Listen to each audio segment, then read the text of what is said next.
নমস্কার, কেমন আছেন সবাই? আপনাদের সবাইকে সুপ্রীতির ব্লগে স্বাগত। চলে এসেছি আরও একটি নতুন ভিডিও নিয়ে।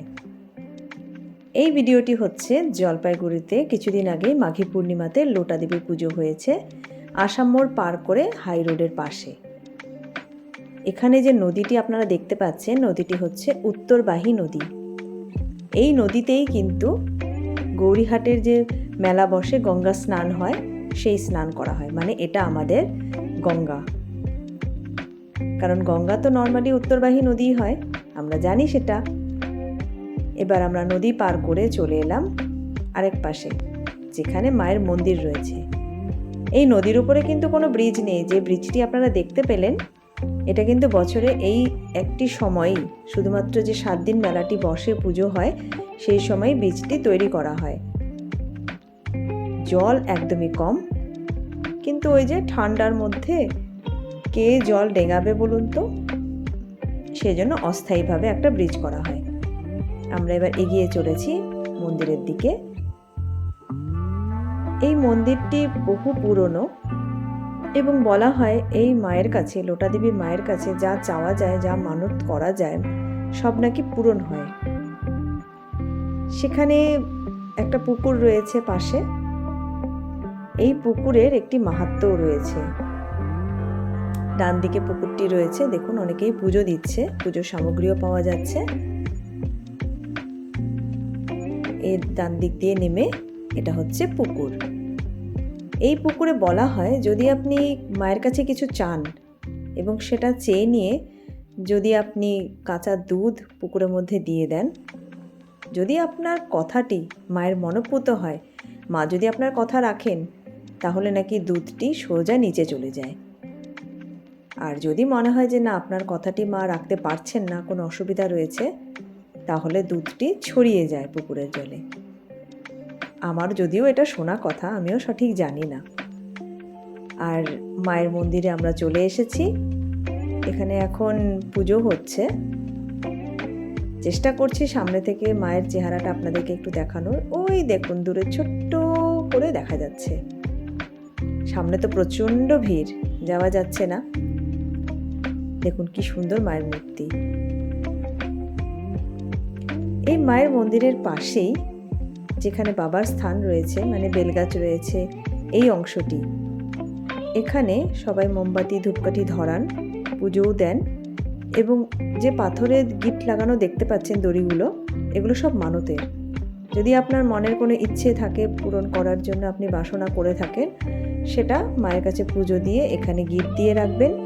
যখন আপনার ইচ্ছেটা পূরণ হয়ে যাবে, আবার আপনি এসে পুজো করে যে কোনো একটা গিট খুলে পুকুরের জলে ফেলে দেবেন। এবার আমরা ঢুকে গিয়েছি মেলাতে। মেলাটি কিন্তু বিশাল বড়। দেখে হয়তো মনে হবে যে না, এত বড় হতেই পারে না, কতটুকুই বা জায়গা, কিন্তু অনেক বড় মেলা। এত সুন্দর করে গোছানো হয়েছে মেলাতে যে ঘুরে মনেই হচ্ছে না জায়গাটা অনেকটা বড়। মনেই হচ্ছে এটা মিস করলাম না তো, ওটা মিস করলাম না তো, একটুখানি তো জায়গা শেষ হয়ে গেল মনে হচ্ছে, কিন্তু না, দেখলেই শেষ হবে না। মেলাটা ভীষণই ভালো। বাচ্চাদের অনেক খেলনা এসছে, খাবার দোকান, ভেলপুরি, তারপরে ফুচকা তো আছেই, কমন ওটা। আইসক্রিম রয়েছে, কিছু রাইড রয়েছে, চাট রয়েছে। আপনাদের যার যেটা পছন্দ তা সেটা খেতে পারেন। প্রচুর রাইড এসছে। ভীষণ কানের রিংগুলো সুন্দর, দুলগুলো এত ভালো যেন আমাকে টানছে, কিন্তু আমি নিলাম না, কারণ আমি পড়তে পারি না।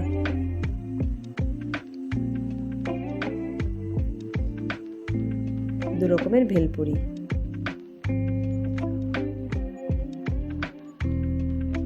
এই লোটা দেবীর পুজো প্রত্যেক বছর মাঘী পূর্ণিমাতে হয়। আপনারা যারা এখনও লোটা দেবীর পুজো দর্শন করেননি, অবশ্যই চেষ্টা করবেন নেক্সট ইয়ার মাঘী পূর্ণিমাতে লোটা দেবীর মন্দিরে চলে আসার। বেশি দূর নয়, আসাম মোড় ক্রস করার পরে হাই রোডের ঠিক পাশেই হচ্ছে মন্দিরের জায়গা।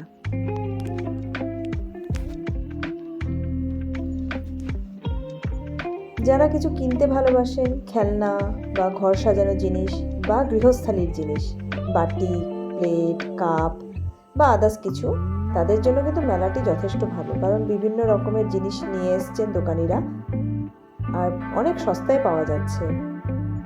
কিছু সাজগোজের জিনিসও পাওয়া যাচ্ছে সস্তায়। এক কথায় মেলাটি খুবই ভালো।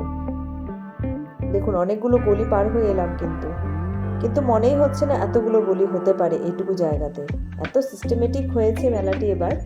প্রত্যেকবারের মতন ওই হিজিবিজি হয় না। অনেকবার কি হয়, খুব হিজিবিজি হয়ে যায়, এদিক দিয়ে ঢুকো ওদিক দিয়ে বেরো, ওদিক দিয়ে ঢুকো এদিক দিয়ে বেরো। এই হিজিবিজির জন্যই ভালো লাগে না। এত হিজিবিজি হয়ে যাচ্ছে, তাহলে আমরা দেখবো কি করে? প্রপারলি তো দেখাই হবে না। কিন্তু এবার খুব ভালো হয়েছে।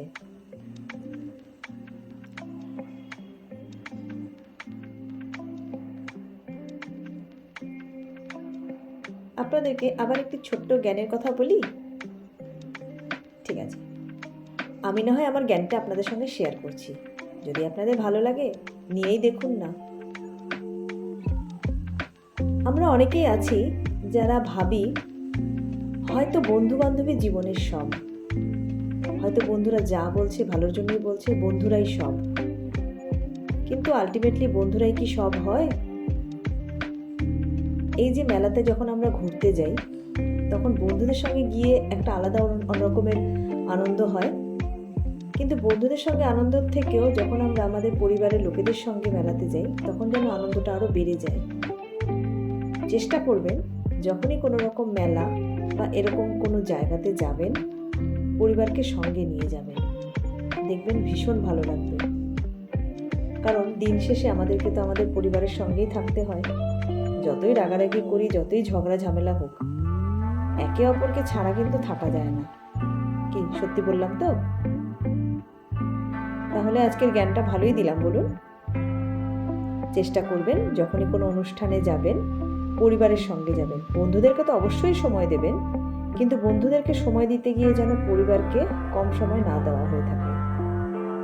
আর যাদের বাড়িতে বাচ্চা আছে, চেষ্টা করবেন বাচ্চাকেও একটু বেশি সময় দেওয়ার। কারণ সারাদিন তো আপনারা কাজে ব্যস্ত থাকেন, বাচ্চারা তার বাবা মায়েদের পায় না। চেষ্টা করবেন দিন শেষে যেন বাচ্চারা তাদের বাবা মাকেই পায়, কাজ পাগল লোকদের না পায়। কাজটা যেন থাক না অফিসের জন্য তোলা। সারাদিন তো অফিসে কাজ করলেনি, কাজটা অফিসের জন্যই তোলা থাক। আবার পরদিন গিয়ে না হয় অফিসে কাজটা সারবেন। বাকি যতটুকু সময় বাড়িতে আছেন, ফ্যামিলি ফ্রেন্ডসদের সঙ্গে সময় কাটান। এবার আসছি বহুরূপী। দেখুন কি সুন্দর মা কালী সেজে আছে। খুব ভালো লাগলো মেলা ঘুরে। আপনাদের কেমন লাগলো আমাকে অবশ্যই জানাবেন। আমার কিছু কেনা জিনিস, টক আচারের মতন চকলেট, ছোট্ট গয়না, একটু খেলনা, একটা লাইটিং পেন, লাইটিং পেনের সঙ্গে একটা খেলনা সেট, এইটুকুই আমার কেনাকাটি। ছোট্ট কিছু জিনিস, কিন্তু অনেক দরকারি কাজে। আপনাদের ব্লগটি কেমন লাগলো আমাকে অবশ্যই জানাবেন। যদি আপনাদের ভালো লেগে থাকে, ছোট্ট করে লাইক করে দেবেন, এবং এরকম আরও ভিডিও দেখার জন্য আমার চ্যানেলটিকে সাবস্ক্রাইব করে রাখবেন। দেখা হবে নেক্সট ব্লগে। Bye bye.